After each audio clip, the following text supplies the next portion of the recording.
Hi, we're going to do 4.5 checkup today, and it's all about the rhombus. And if you haven't already, go back and look at the notes. I put a recorded video kind of talking about the notes where we started all of this with parallelograms, then we moved on to rectangles, which we said are parallelograms. A rectangle is a parallelogram. Well, there's another type of parallelogram called a rhombus. So a rhombus is a parallelogram, meaning it has two opposite sides that are parallel and two opposite sides that are equal.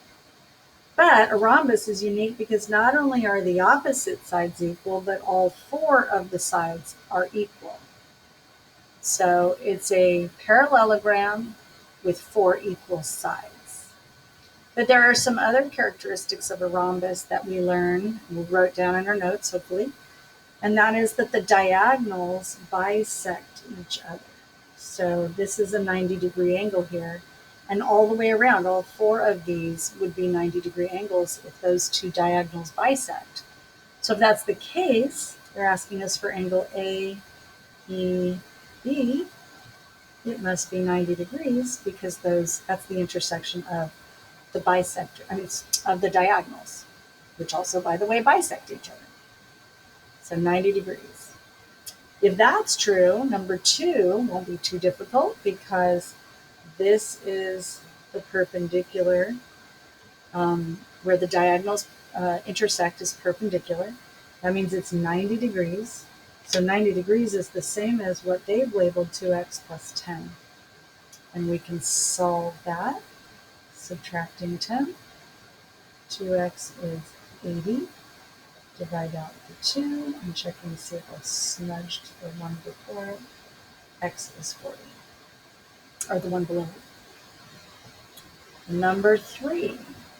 Something else we know about the rhombus is that these diagonals bisect, I'm going to use this one here, they bisect that angle and the opposite angle as well. Well, they're telling us angle CAB, this angle right here is 108 degrees. Well, if this diagonal is bisecting it, angle CAD, let's change colors, need some better markers.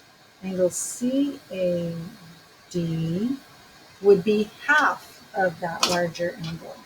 So to find it, we'll cut it in half.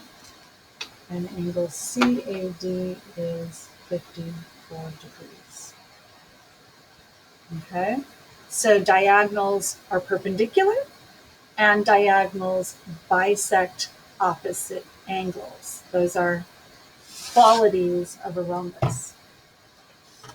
Well, then things get a little more tricky. Some more rules and things we need to know.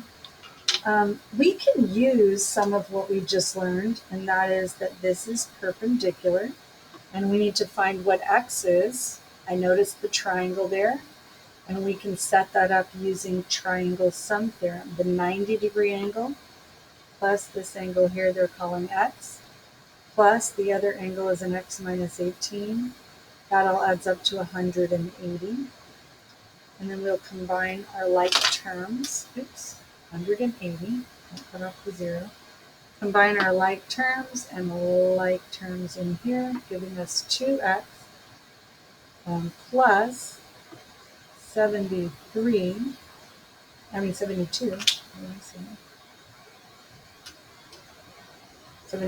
equals 180. Subtract that, hold on, checking my silly math, 90. I make this dumbest mistakes all the time. Okay, and then we're going to subtract the 72, and we get 2x by itself equals 108. Slide that up a little bit. Almost there. Divide out the 2, giving us an x value of 54 degrees. Okay? So try to find that triangle, because we're always going to have that inside angle there. It's going to be 90 every time. So try to use triangle sum theorem if possible. There are actually several of I did this problem 3 different ways. I made it way more complicated than I needed to. And sometimes we just see a problem one way 1 minute and another way another minute. So go with it. And then sometimes, as I said the other day, we try it one way and it just doesn't work out. So then you start again and try it some other way that might work out. This one, I think about that angle bisector. This diagonal is bisecting that, creating 2 equal angles, right? So that's what I would set this one up with. 4x has to be equal to 5x minus 10. And then we can solve that fairly simply. Minus 5x. Don't be afraid that it's negative because both sides are negative, which means we're going to divide out that -1, and we now have our positive 10. Okay. All right, it's getting a little more tricky with number 8. Let's see. Here's what I like.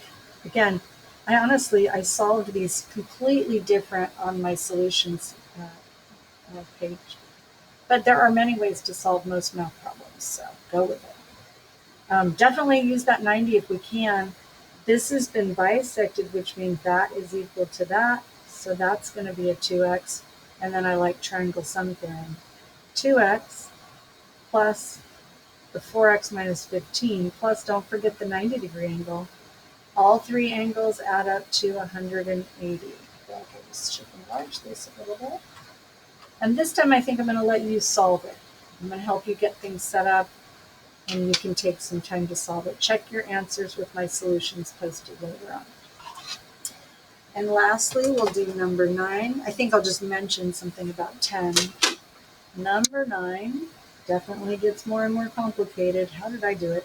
I have a thought in my head and I don't want to overcomplicate it, so let's see. Oh, silly me. Immediately I went to the overly complicated method, and then I went, duh.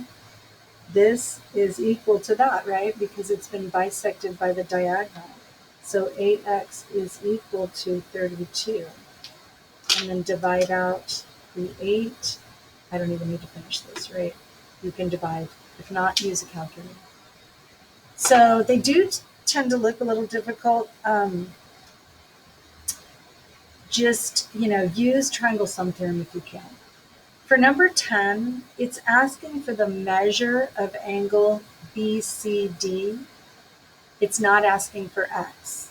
So you're going to solve for x, then plug in to find the measure of angle BCD. Be careful about that on the Apex quizzes. Look carefully to see what it's asking you for. Okie doke, give it a shot. Have a great day.